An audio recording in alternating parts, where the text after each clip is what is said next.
All right, so we did the comparison: Jordan at 38, LeBron at 38, Jordan at 39, LeBron at 39.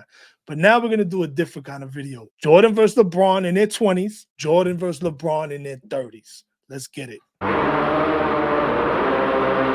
Yeah, so I mean, we did that comparison at 38 and 39. I think a lot of people were surprised to see the difference wasn't as significant as people thought, because so many people buy into this narrative of Jordan didn't play well as he got older, and LeBron is just incomparable when it comes to greatness at a later stage. Yeah, well, people, they think the Wizards MJ sucked. That narrative is, it's not really accurate. Even as someone who was there for it, I write off those Jordan Wizard years too easily because they weren't a playoff team. They weren't in the finals. The reality is, dude was still dropping 40 like 5-6 games in a row. He was still dropping 50 pieces. So I think we need to look back at that and look at what the numbers actually tell us. This comparison, it can't possibly be apples to apples, right? You got Jordan taking time off, you got LeBron missing games, so there's a lot of variables here. First off, so the way we did this is we just said, all right, if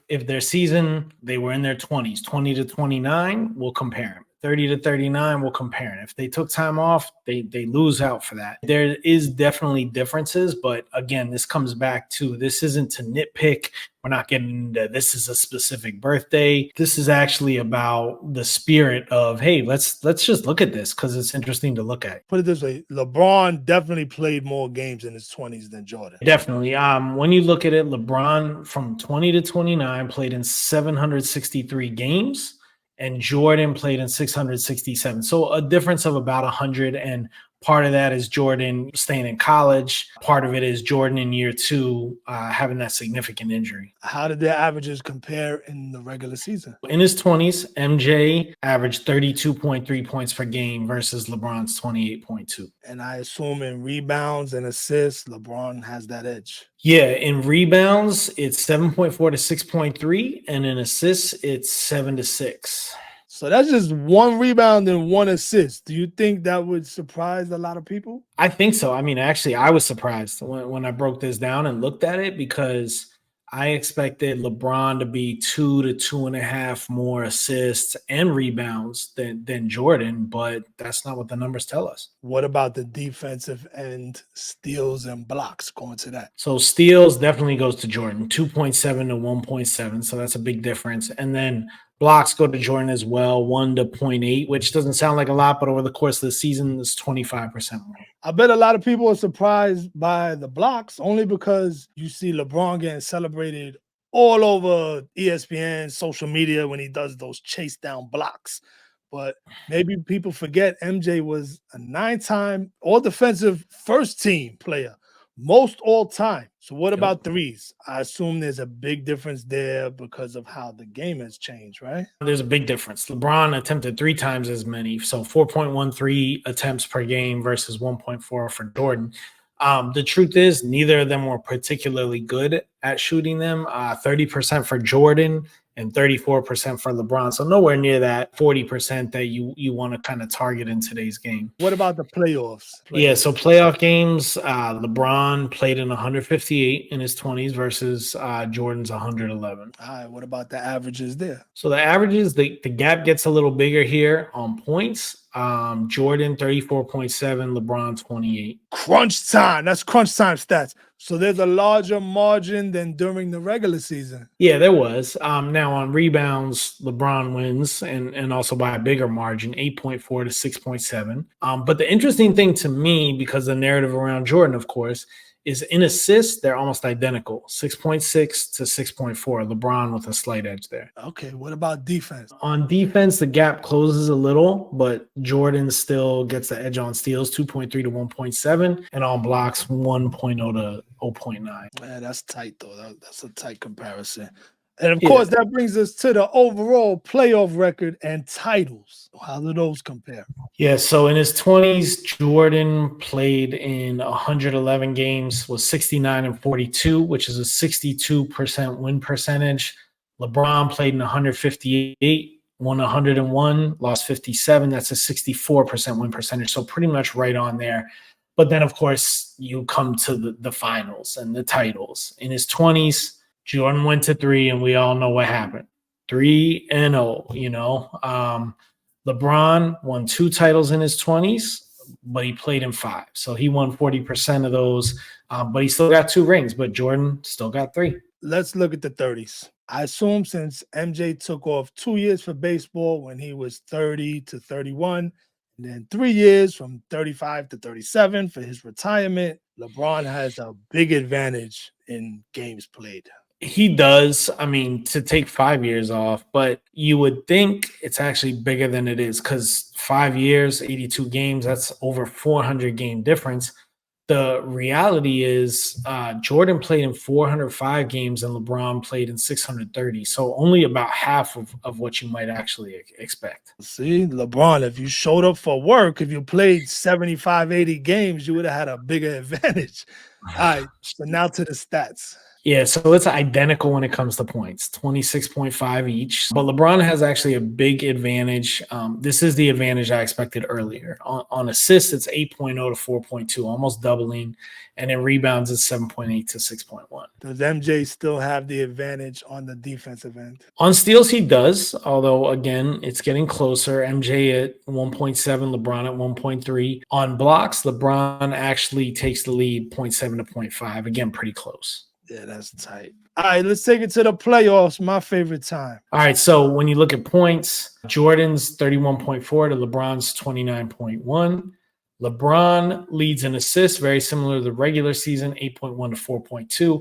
And then in boards, LeBron has a big advantage, 9.8 to 6.0. All right, and on defense? Yeah, on defense, you know, you got LeBron with 1.1 blocks per game, Jordan at 0.7, and on steals, it's almost identical. You know, Jordan 1.7, LeBron 1.6. Now let's look at what really matters.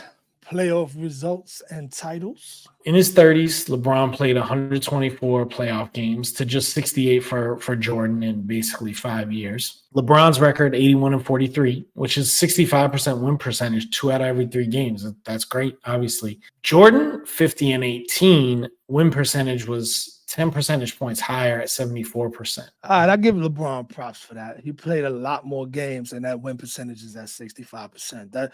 That's strong. That 50 and 18 record Jordan had, 74% win percent. That's dominance. That's out of this world dominance. You can't really, it's not fair to compare anybody to that. But 65% is an excellent winning percentage. And now the rings. Yeah, and this is where, you know, you talk winning percentage. Jordan, 100%, 3 titles, 3 rings, just like in his 20s. LeBron, you know, 2 titles in 5 trips.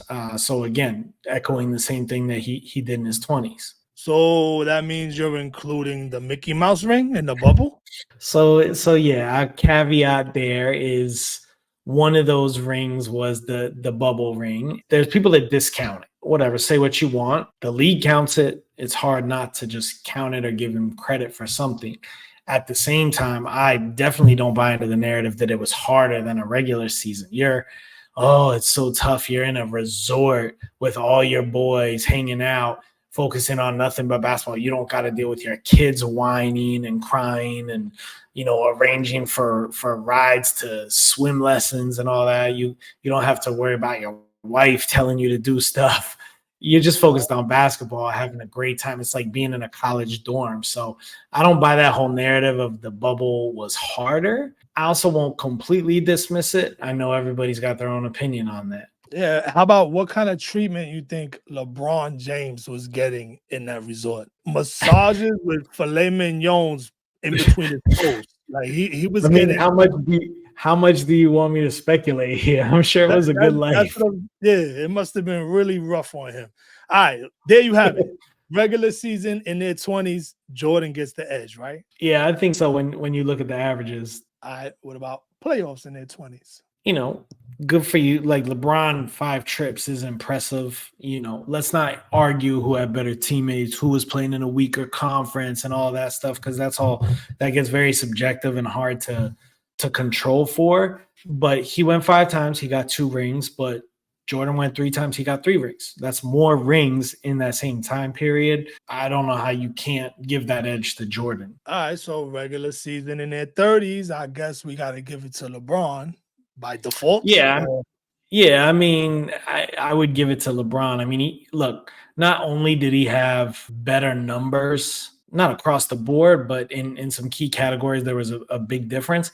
He did it for a lot more games. So you got to give it to LeBron, I think. All right, what about the playoffs? Stats, just numbers, individual statistics, you got to give it to LeBron. But how do you argue with a 10% better winning percentage in the playoffs?